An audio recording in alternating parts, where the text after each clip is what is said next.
regenerative organic system in our company. Our company called Rizoma. I am director of operations of this company, and I'm here to share our experience. We are a company of regenerative organic crop. Our base in São Paulo state is the center of Brazil. We are a spin-off of Fazenda da Toca. Fazenda da Toca has 10 years of experiences in organic production, like milk and juice and eggs. Our company was born in 2018. It's a very young company. This is our first crop. We are producing that year 5,000 tons of soy and corn.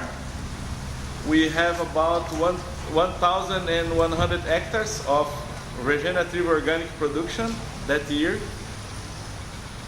In next year we will grow probably 5 times. We are looking for new areas to rent. We don't have the soil, we rent the farm, and then we plant soybean, corn, and cattle production in one integrated system. In 5 years, we would like to have much more areas and much more influence in our country. Our vision is probably 10 or 15 years, we have more than 2.5 million acres of regenerative organic agriculture in Brazil. Not only in Rizoma, but the entire country.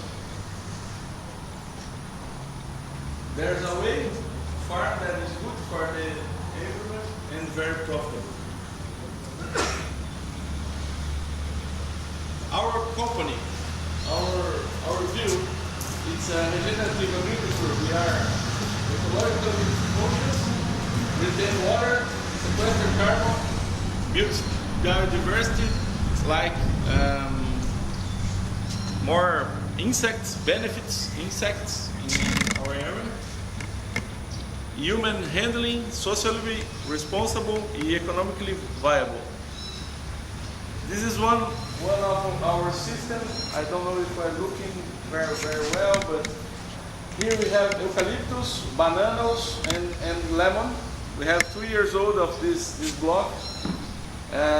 This is a agroflorist system. Our goal is to produce 40 tons of lemon per hectare under irrigation in 5 years. 40 tons per hectare is our goal in that area. And that area we have no till, integrated system, strong soil biology. We have one system in Fazenda da Toca with 4 years old. We sequestrate carbon a lot, more than 20 tons per year. Okay. This is one of our systems we have in this farm. 45 hectares with this system.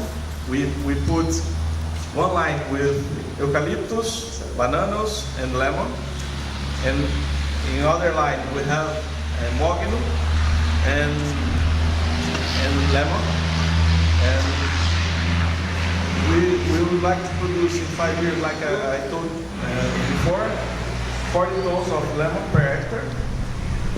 In 20 years we can cut the eucalyptus and mognos, and we can sell the wood too. This is a Brazil map. Our country is so big. We have the total area of our country is about 851 million hectares. It's a very big country. We have about 280 million hectares of productive land because we have a lot of forests like Amazon and other parts. We have 40 million hectares of annual crops like soybean and corn, 4 million hectares. And we have 107 million hectares of cattle.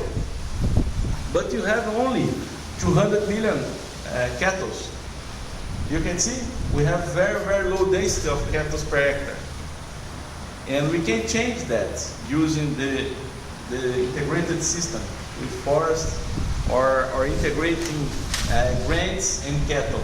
Because I will show our system during the winter. During the summer we have a small area of the farm with cattle, and during the winter, after we planted corn, we put grass, and then we can expand the cattle in the entire farm. It's an integrated system. And in our view, we can increase the density of cattle per hectare, and then we can produce much more grains than we have nowadays in Brazil, because we have a lot of areas of these pastures degraded with degraded soil, and we can change that.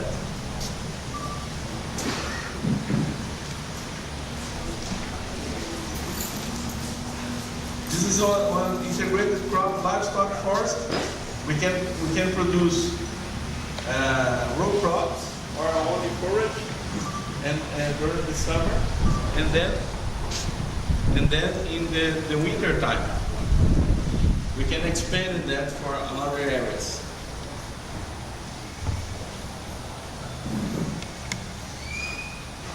In this model we are trying.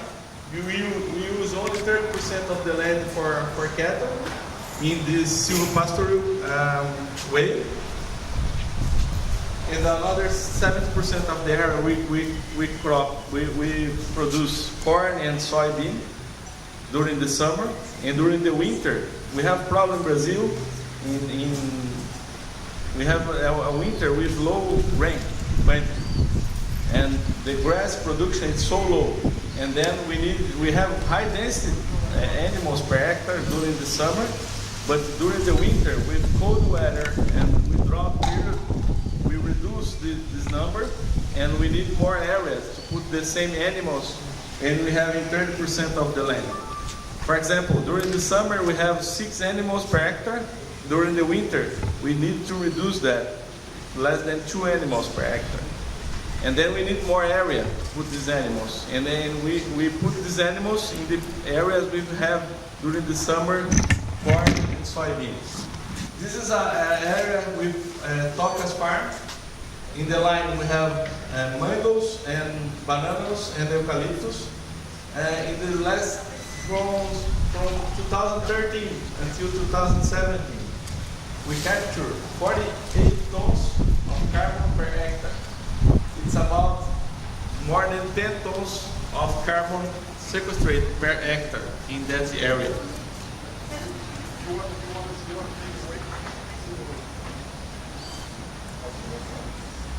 Our streamlining, we are fluid investment vehicle for professional investors. We are looking new practices, develop large-scale system, and work with off-take partners worldwide. This is our first soybean in that season. That picture has maybe 15 days. This is our system. We grow soybeans. We expected about 50 to 60 sacks per hectare in this area. It's a very good production for organic production in our country. This soybean, we are in that farm. We have 800 hectares. We are using 7,500 hectares for soybeans and corn. Maybe 60% of the area are in the organic way, and another 40% are in conversion for the next year. Next year, 100% of this farm, 800 hectares, will be under a regenerative organic system. We will produce cattle in an organic way, soybeans and corn. It's our Rizoma brand organic regenerative system. What's the concept? We use cover crop during the winter or grass for the cattle during the winter, and the main crop during the summer in organic production system. In some cases, we use the integrated cattle and grain production. Our benefits: we have live plant cover during 11 months per year. control the plagues in a biological way. We don't use GMO breeds. What's the main difficulties or challenges for a rhizoma company? The weed control without herbicides, it's for a tropical situation, it's not so easy to do. And I will show for you how we can do that. We have limited seeds offered in the market. It's another challenge. And the organic grain markets need to be stimulated and increased. Our estimative, like in the United States, is about 0.4 or 0.5% of the grains are in organic production. In Brazil, it's maybe less than 10 times that. And another challenge is the low yield at the beginning of the system, because we needed to increase the organic matter. For example, that first farm we are growing, the organic matter, the initial organic matter in the soil, it's about 1.2%. For having very high yields in the organic way, we need more than 3% of organic matter in the soil. And we need time to do that, probably 2, 3, or 4 years. We need to change that. Okay? The microphone closer. Okay. It's better? Unfortunately, the picture is not so good in this presentation, but here I'm showing over there the use of covered crop, black oats during the winter, and plants cocktail, crotalara, millet, sunflower during the summer. We have chill, but low chill in organic areas. Normally, once a year, we use a disc harrow, only once a year if it's necessary.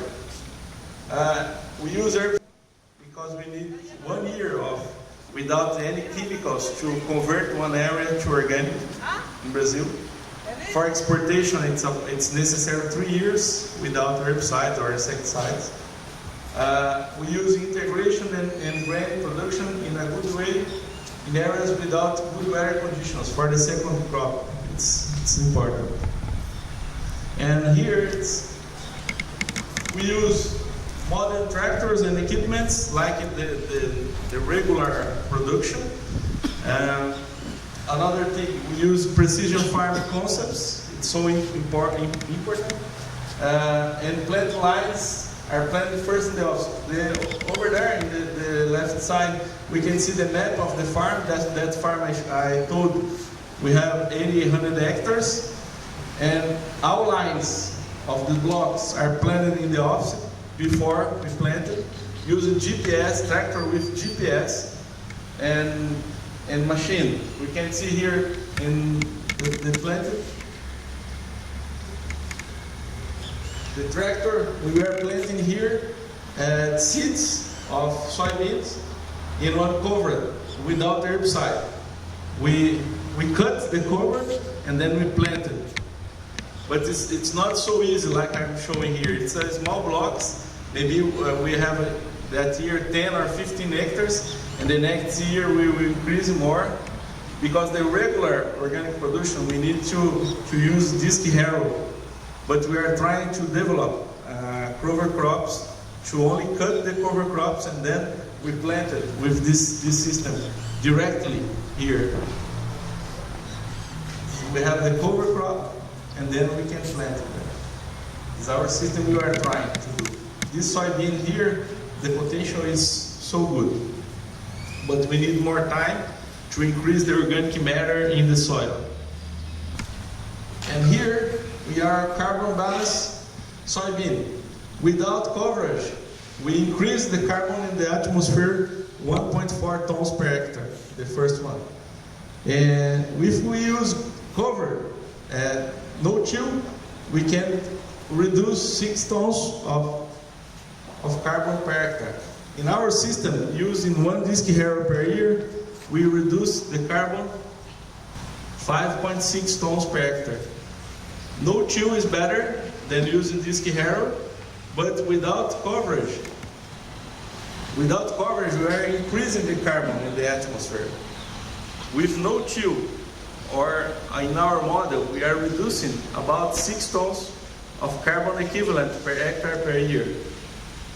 In corn, without coverage, you are increasing the carbon in the atmosphere like very close to 3 tons per hectare. In corn, with no chill, we can reduce 4 tons, and our corn, we reduce 2 tons.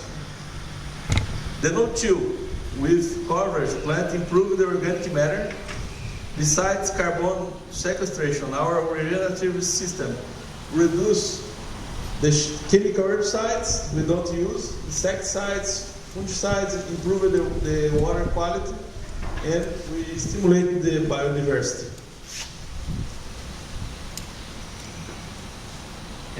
We will have cattle production during the summer with integrated grass production in crop areas during the winter. This is the one species of grass we have. It's a zuri, and here at each 20 meters we planted trees in blocks with cattle, and this is the species we are using. We have trees and leguminous plants, and this is the carbon balance. If we don't have cattle in the grass without trees, in areas with bad soil and low quantity of animals per hectare, we increase the carbon in the atmosphere 3 tons per hectare a year. It's a lot. When you have pasture, conventional pasture, but within a good way, using rotation of the animals, we can decrease the carbon in the atmosphere like 1 ton per hectare per year. It's not so high, but you make sequestration of carbon. Our system, we are reducing 3 tons of carbon in the atmosphere. I think it's a good way. In some places, the people think the cattle could increase the carbon, but only if you don't use the correct ways. When you use a system, conventional system, but in a good way, good rotation, good grass management, you can decrease 1 ton per hectare. In bad areas, we increase 3 tons.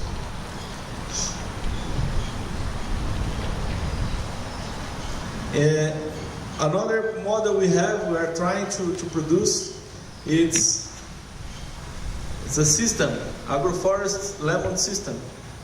You can see here a lemon tree, young, in a line with a lot of different trees.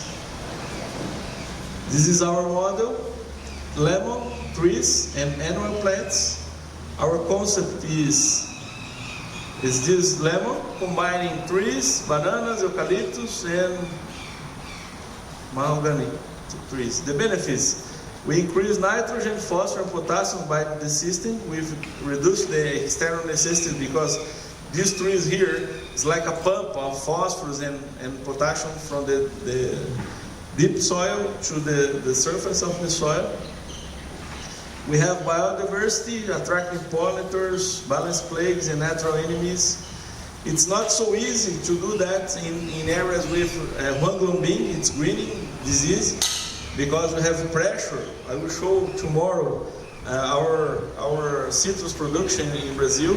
That area here, the greening is endemic there, and we need to spray biological control to reduce the vector of the greening in our areas. Normally we apply biological insecticides each 15 days, but in the border area we needed to control the vector every week.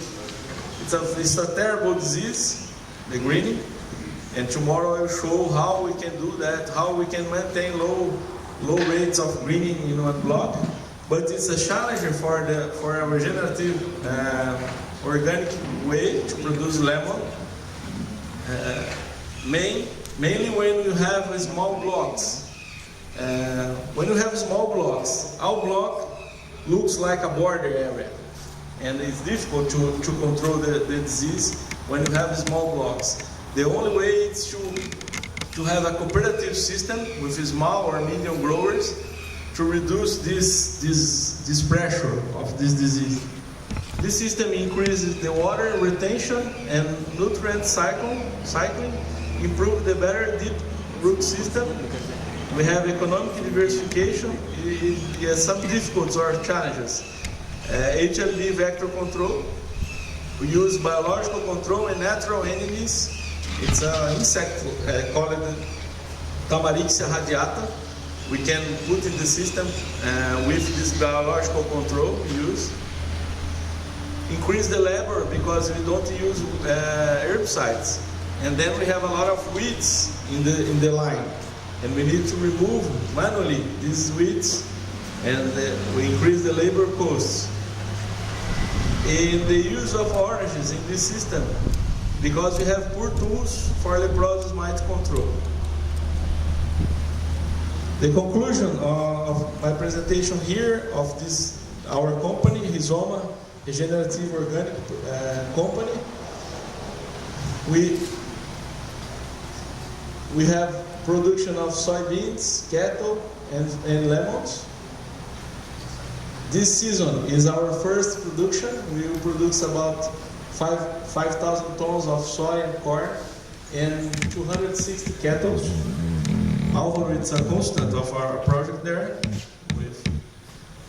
with the very important project for Brazil. I think we can change that situation if we have only 1 cattle per hectare. We don't have land for that. If we can do 4 or 5, in our project we start with 6 animals per hectare.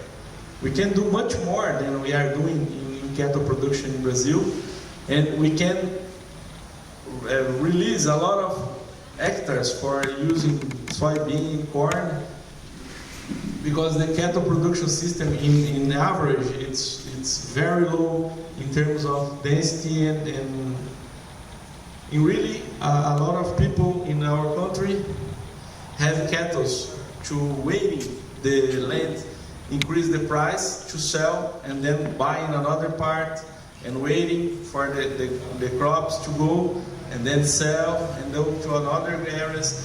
Cattle production it's not profitable enough, but the people waiting the economic improve of the soil, and then normally they sell this land and goes to another part and looks like that.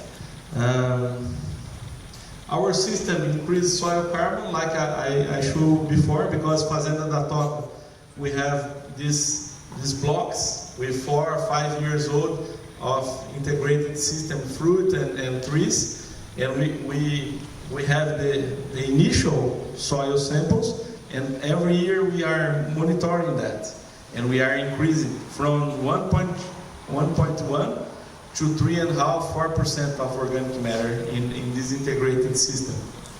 I think for the crop production, this increase it's low velocity than agroforest.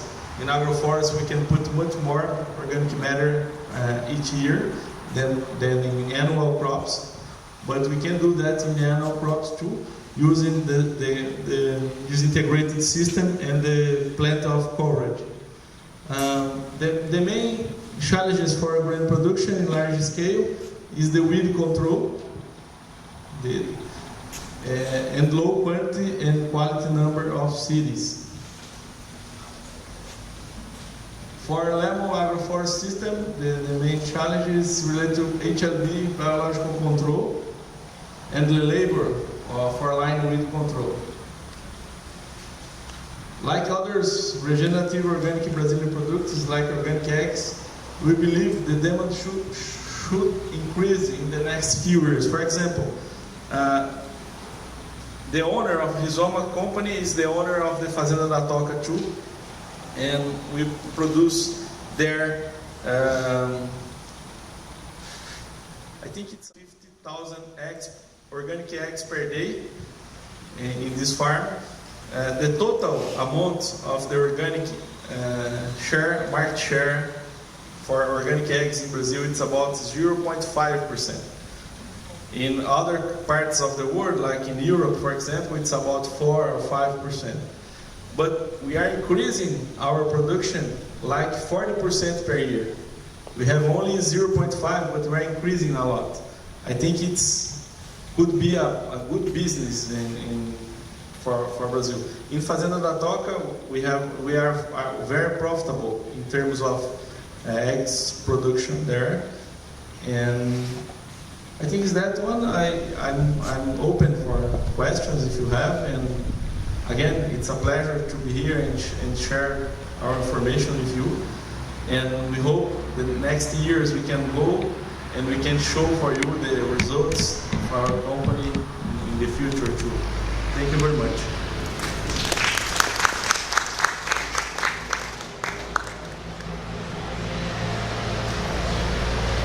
Okay. How do you see the future of solving the challenge of weed control and row crop? The future of weed control. What's your plan to solve that problem? We have several experiments in the field using different cover crops. I think it's the best way is to have cover crops, and then you cut this cover crop and plant directly. But we need to have a big mass, like more than 10 tons of mass dry mass per hectare. And in some cases it's difficult because we depend on the rain, etc. And we don't have the sufficient quantity of cover crops. And then we have weeds. When we have weeds, a lot of weeds, we need to have a disc harrow and then plant again. In corn it's much more difficult because in corn we need to apply a lot of nitrogen. It's different than soybean. In soybean we cannot apply because you have a biological fixation of nitrogen from the air. But in corn we use a lot of chicken manure. It's about 13 tons per hectare in our tropical conditions. And then when we use 13 tons of chicken manure per hectare, we need to use disc harrow to put that chicken manure in the soil. And then it's difficult, don't use disc harrow, because if you apply this chicken manure only in the surface of the soil, we lose a lot of nitrogen by modification of the food. But unfortunately, we don't have an organic herbicide yet. We tried some products in Brazil, but I think it's not our way, the organic. So we are using electrical control too, but the machine is not good. Use vapor or what's the name of vapor in English? Is correct? Vapor, steam. Use steam too, but it's not good enough to control the weeds because have only a contact weed control. The weeds grow again. We try a lot of things, but our system using only once a year disc harrow, and you have 11 months of cover crops. I think, like I showed, we reduce a little bit the carbon sequestration, but we sequestration a lot of carbon. It's not an easy task. It's difficult. I have a question. How do you handle irrigation systems? What do you do when you start climate change and drought conditions? So how do you make sure that the water and the cattle are not suffering during the drought times? I think about the water and the environment system. We think in our system we don't use insecticides and herbicides, and we think the water comes from the river to our system, and then they goes clean to the deep soil, and then return to the atmosphere clean, and then only less than 1% of the water comes to the fruit, the lemon. When you apply, for example, 4 millimeters of water per day during maybe, I think we use in average 200 millimeters per year. It's very small amount of water during the blooming system normally. We use water 45 days a year. With monitoring, we have monitoring water in the soil, and we use small or low quantity of water. But this cycle of water with a cleaning system, we believe we don't have any kind of problem, because the cycle of the water in a cleaning system, we think it's good enough to maintain the quality of water on time. In the fertilization program, how do you manage the phosphorus and the potassium reserves in the soil? Potassium and Yes, phosphorus. nitrogen is going to the legume crops, right? The phosphorus and the potassium. Okay, phosphorus in our certificated organic program, we can use natural sources of phosphorus, like in natural phosphorus we can apply every year. Of course, in the chicken manure we have a lot of phosphorus too. And potassium, we can use only potassium sulfate in the organic certification program, and we can use in our certificated program we can use some rocks with high or medium quantity amounts of potassium. For soybean, for example, we can use phosphorus, natural phosphorus, and sulfate, potassium sulfate. It's not a problem. The micronutrients we can use too: zinc, manganese, boron, and copper too. And we are expecting in 3 years our company. Nowadays, the costs. I forgot that. But the cost of corn, for example, the normal cost is about 20 reais per box for a conventional agriculture. In our model, with this, we are increasing the amount of chicken manure, lime, and phosphorus. The cost is about 38, 40 reais per sack. It's the double nowadays. But we have a plan to reduce that in 3 years and produce the same cost of the traditional agriculture.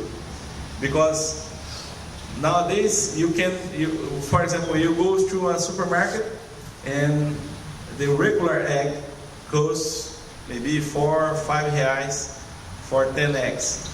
In the organic way, it's about 14 reais for the same eggs, but organic eggs much better in terms of quality.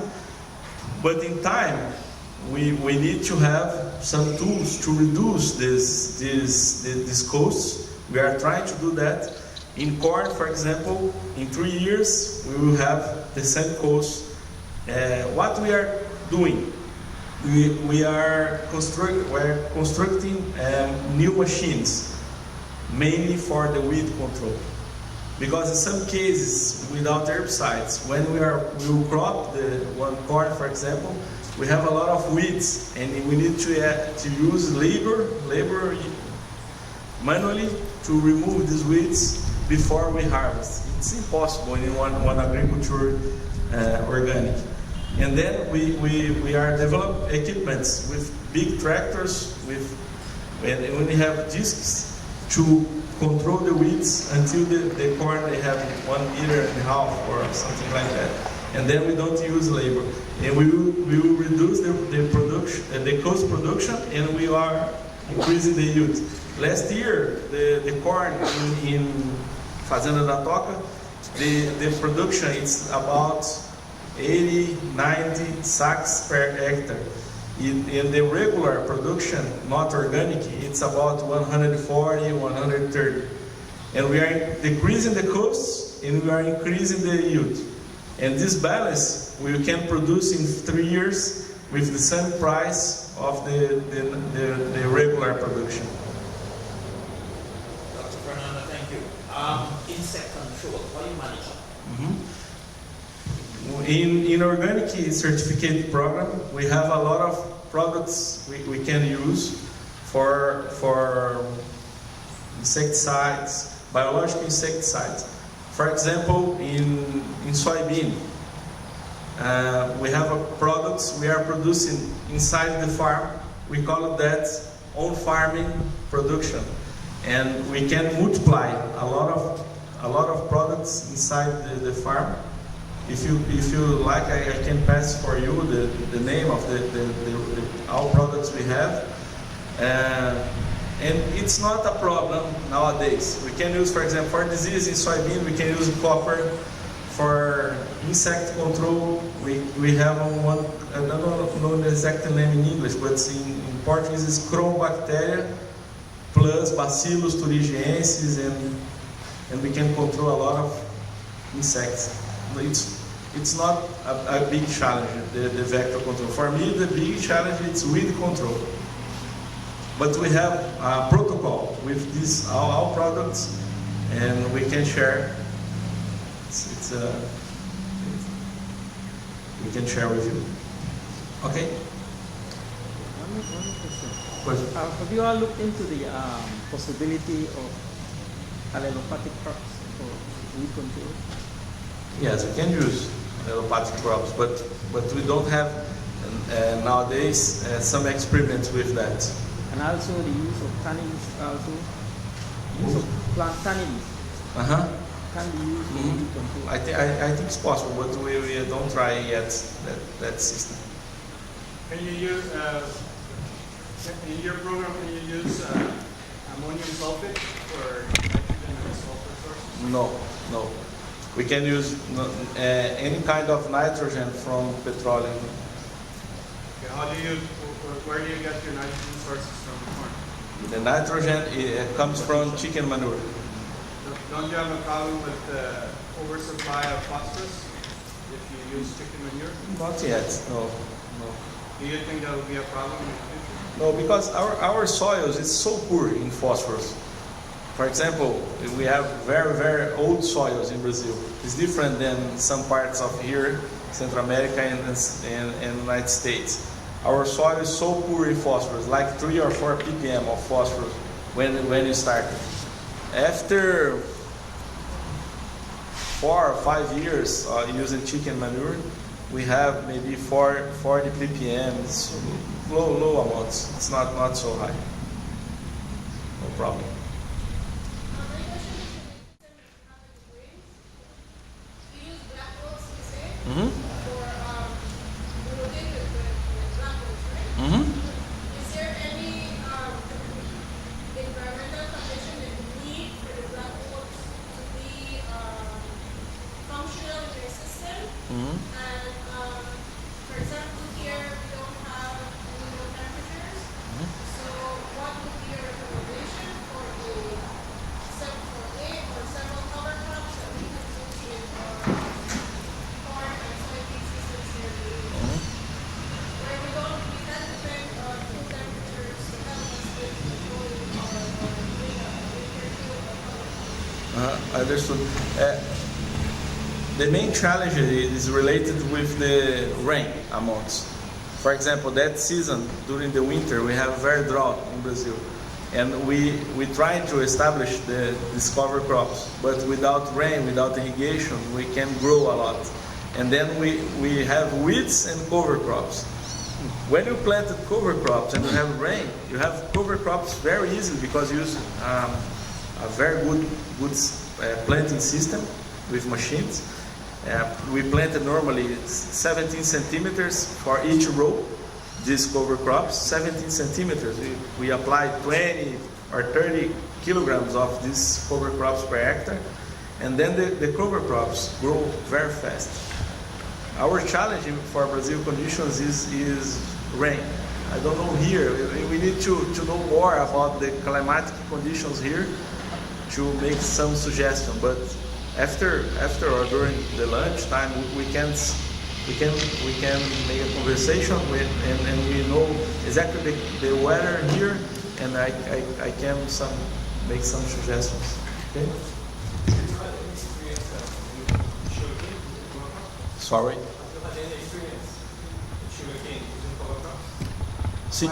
Yes, crotalaria.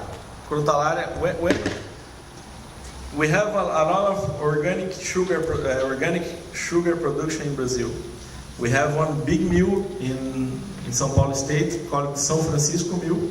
It's very close of my house, included, maybe 30 kilometers of my house.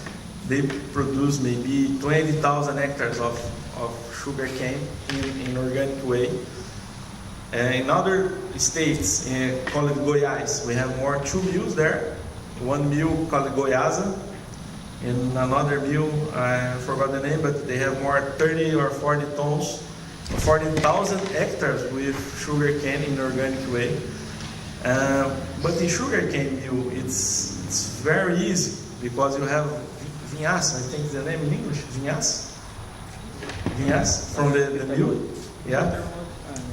Vinhaça, it's a sub-product of the industry, vinhaça, with very high level of potassium. And in our conditions, we use normally crotalaria. And crotalaria could apply, The solvent. crotalaria juncia. Solvent. Exactly. And crotalaria could a lot of nitrogen, more than 300 kilograms of nitrogen per hectare. They use crotalaria and vinhaça, like a source of potassium and a little bit phosphorus. And the yield in organic way in sugar cane it's similar or better than in a traditional way. We can do that in sugar cane. Of course, in Brazil we have some different ways, and the main problem in agriculture in some parts of the world I have visited last years, it's the first prepare of the soil. The first prepare, the people don't use the sufficient amount of lime, of cover crops, and phosphorus, and potassium, and then you are fighting against one mistake in the beginning. It's impossible. For example, I worked last 5 years before I worked in Rizoma in a big mill, in sugarcane mill in the center of Brazil. And we have a very poor soil there. Probably 30% of our soil is sand soil, maybe 95% of sand in the soil. And how we can plant sugarcane in that area? We apply 5 tons of lime, 3 tons of gypsum, 1 ton of phosphorus, 10 tons of chicken manure, and we apply cover crops during 2 years. And then we plant sugarcane. Our neighbor, it's another sugarcane mill, maybe 100 kilometers from us, they applied 5 tons of lime, 3 tons of gypsum, 1 ton of phosphorus, and then we planted sugarcane. In our conditions, using cover crops, preparing the soil 2 years, we produce 120 tons first crop, 110 tons second crop, 100 tons third crop, 9 tons in the 40 crop, 80 tons in the 50 crop, and then we remove. In our neighbor, they produce 90 tons, 80 tons, 60 tons, and then we need to plant again. Our investment you don't do in the beginning, you don't have a good results, in my opinion. It depends if it's sugar cane or corn or soybean or lemon or orange, it's the same. When you don't prepare the soil correctly, you have problems. And in some cases for sugar cane, okay, in 5 years you can replant again. But imagine you do that in citrus or orange production. You have 20 years of time span of exploitation of the area. It's much more difficult. Dr. Fernando, any experience on your farm with minimum till or no till? Because I understand from your one pass of your harrow, that's kind of minimum till. Minimum till, and yes. They cover crop so it keeps the weeds down where you check your seeds. Have you ever experimented with no till? Yes, we have experiment. We are growing 100 hectares. This experiment has 20 hectares that year, no till. But I think if we can implant the cover crops, we can have no till in 100% of the area. But we need more time. We need more time to learn about that. But we can do that. using the correct species of cover crops, etc. I think we can do that. But it's a journey. We need to understand more about that. But in some cases, if you have a good protection soil system, water control, etc., using only one application of disc harrow, it's not a problem. We do in phases or in a part of the farm. We don't apply disc harrow in 100% of the farm. Normally we apply one area, and then we plant the main crop, and then we use in another area and plant the main crop. We never use disc harrow in the entire farm, for example, because you have exposure for the erosion so high. I think it's a way. We need more time to do that, but it's our goal.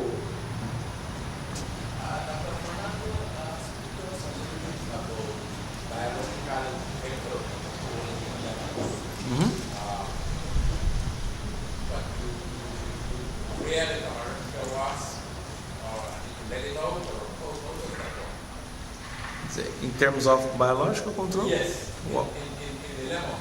okay. How does that work? Basically, we use Bovaria balsiana and Isaria.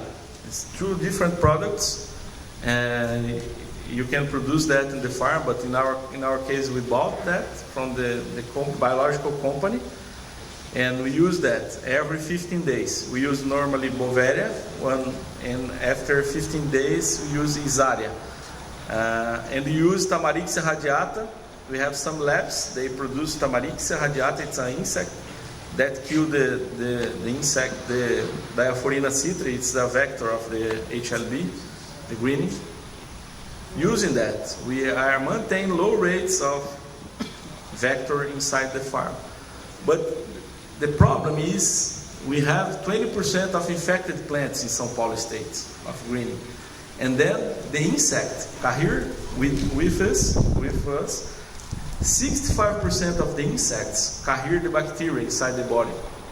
It's so difficult because you don't have insecticide, the regular one or biological one, which kill 100% of the insects. If you do that, only one application per year, it's enough.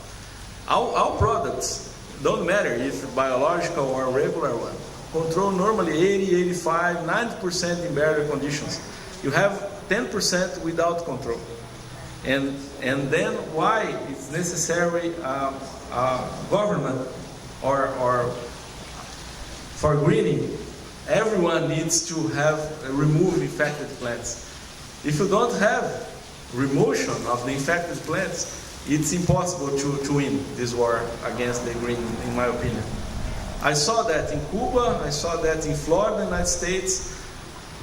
The greening appeared in Brazil in 2004. And I started to work in 2004. We visited several countries like South Africa. They have a good system there, etc. And we trying to control the vector, removing plants, etc. In the farm I worked there in 10 years. Now it's 14 years. 14 years of experience in greening control we have in Brazil. In these 14 years, the farm I work, they lose maybe 6 or 7% of the plants. But the neighbors, they have maybe 50 times more green, more oranges. They are only sugarcane nowadays because they don't have economic way to maintain greening and have good yields. In Florida, I have been there several times showing the model we have in Brazil using vector control plus remotion of infected plants, etc. But the people don't do that. They only use the vector control plus a nutritional program. They think the nutritional program could be a good result, but unfortunately, they don't have a good result. The yield is so low. From maybe in 10 years, from 250 million bucks in Florida to less than 100 million bucks in It's difficult. It's a very, very difficult disease. Tomorrow I can show more about this, but it's difficult. I think that's one of the biggest challenges that we have in terms of promoting regenerative exercise versus just biological. In our case, the challenge challenges are the neighbors, for example. The farmers have had very good success using just biological control. Like, for instance, in glass and some of the newer products. And on the other hand, we also have the consumers that want to practically see unblemished cabbage, unblemished tomato. That's the challenge that we have. Okay. And indeed, with more information of what is available in the market, that can help us to have, we can call it more wholesome vegetable. It's difficult. For some crops, it's more difficult than on others. I think it's tomatoes, strawberries. You have much more pressure than corn and then soybean, I think. But a lot of organic regenerative producers from in Brazil produce tomatoes, carrots, and a lot of things in organic way. Maybe you didn't see me this side. I thought about the organic nitrogen question. Do you ever use the Chilean nitrate, sodium nitrate? You're not so far from Chile where it comes from. I know. It's a natural product, but unfortunately, I don't know why. For the organic certificated program, you can use in Brazil. Salitre. It's in Spanish. It's salitre do Chile. Sorry. You can't use it all. No. I think it's sodium nitrate. Unfortunately, So that's why. yeah. So we can use that. Unfortunately. I want to comment on the young lady about the cover crops. For example, black oats and crotalaria. Can you confirm to me if I understand right that temperature-wise they would be okay in this country? It's just the moisture that we might need to be looking at. Is that what? Yeah, we have a marked winter. The temperature is below 20 or 18 centigrade grados, and then we can use crotalaria in that condition. We need to use winter crops. And the black oat is called a tropical. It's called a tropical oat. Am I right? Would the black oat be a problem in this country because of temperature-wise? In Brazil, no problem. During the winter. During the summer, no. During the summer, we use crotalaria and other species. During the summer, you don't use the black oat. No. Only the winter. Okay. Thank you very much again, and it's a pleasure.